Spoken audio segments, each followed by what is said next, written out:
my channel. Yes, let's think outside. No box required, since we can't go outside. So sad. So today I am going to actually, it's National Poetry Month, being that it's April. I've been just recording some poems. With what's been going on in the world, I personally feel we're all going through a lot of things. Whether we're blessed, lucky enough to be quarantined with the people we love, with some people we love, or if we're just alone, or if we don't, I don't want to say have the privilege of being quarantined, because God forbid if you lost your job, that is so sad. I'm so sorry. But some people still gotta go to work, and a lot of people are risking their lives, and it's crazy in a time like this. So I found 5 different poems or prose in Rupi Kaur's Milk and Honey. I love that book. My husband actually got it for me. At the time, he was my boyfriend, but he got it for me, and I read it all in one sitting. It's the kind of book that you love so much that you hate the fact that you didn't write it. You know, it's like, I feel that. Why couldn't I write that? Like, I could have sworn I thought something like that the other day, but the poems read like to me. Boy. The 5 things that spoke to me in these 5 separate poems was strength, appreciation, peace, love, and integrity. Love the background, just whatever game he's playing. I don't understand it. Minor edit. Also, I am currently just vibing off of iPhone filmage and apps. Don't have the proper equipment for this channel, so you are coming on this journey with me to see if and how it evolves, basically. Also rocking this fresh out the shower, just, it's air drying. The first poem that I will be reading will be on strength. Strength.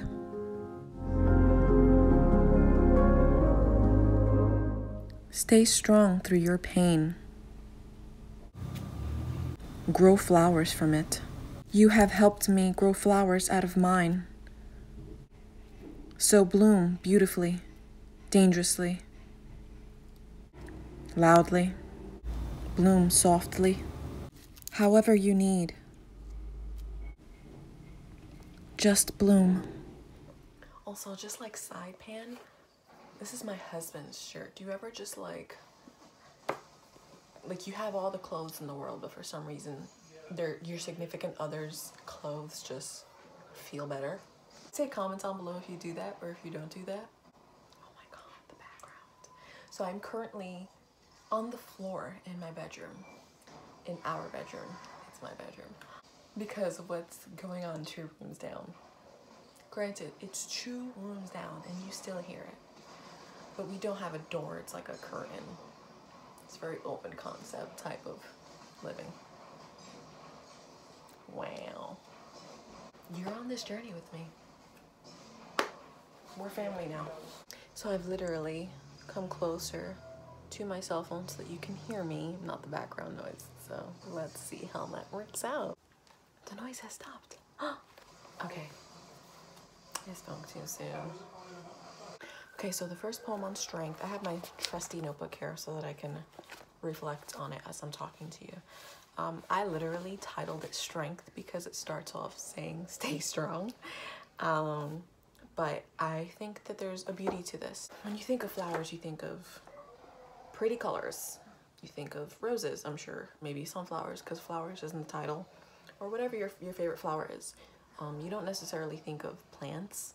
Like, I have a plant right here. She's so beautiful. I just took care of her yesterday. She's a peace lily. Technically, she's a plant, but she blooms flowers. So, food for thought. Anyway, and there's a nice little, do you see my little, my bamboo guy?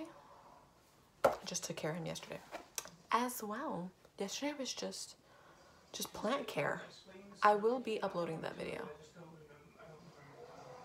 as well. This is going to be difficult. So the first poem, I wanted to shed light on the fact of what we deem as flowers is not necessarily or completely and entirely true. So the verses where it says, bloom beautifully, dangerously, loudly, softly, however you need, just bloom, that calls into the fact that there are various different ways to bloom because there are very different flowers. We don't think about it, but a weed is a flower, and it's not necessarily pretty, but it is a pain in the ass to remove, which means it's strong and it can last a very long time, whereas something that's really beautiful dies within a week.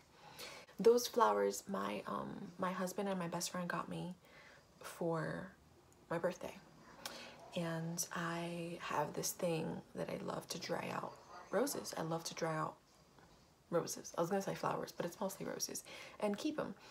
And because I think there's just something so beautiful about, I guess, a dead flower. I don't know if that sounds weird, but it's still beautiful to me. I guess what I'm saying is, during this time of quarantine, whether you're alone, whether you're with your family, whether you still have to work, whether you're without a job, just find this time to look within and to just try and figure out what's your way of blooming. What kind of flower are you internally? You can even try and just take this literally. If you want to go and Google some flowers, Google some flowers. I don't have a favorite flower. I actually went to the extent of, I had to Google a flower, and I basically just chose one that just, I was like, ooh, nobody likes those, nobody has those. That's me, because I like to consider myself unique or odd or whatever, but I don't have a favorite flower. I love roses, I love tulips, I love calla lilies, but that's because it's my mother's favorite flower. And you know what? I also don't think I have a favorite flower because as a kid I was highly allergic to them. So they were just like a no-go for me. But I grew out of that allergy and now I love flowers. Find what kind of flower you are spiritually in your soul. If you want to choose what kind of flower you look like physically, then do it. And try and look up what it means or internalize it. Or just look at this totally in a metaphorical aspect and just bloom, just shine, grow. You know, even if some leaves fall off, even if some petals fall off, you're still beautiful. You still have life to give. You're still meaningful in this world. You are essential to this world. You are essential to you are someone else's world, and your life matters.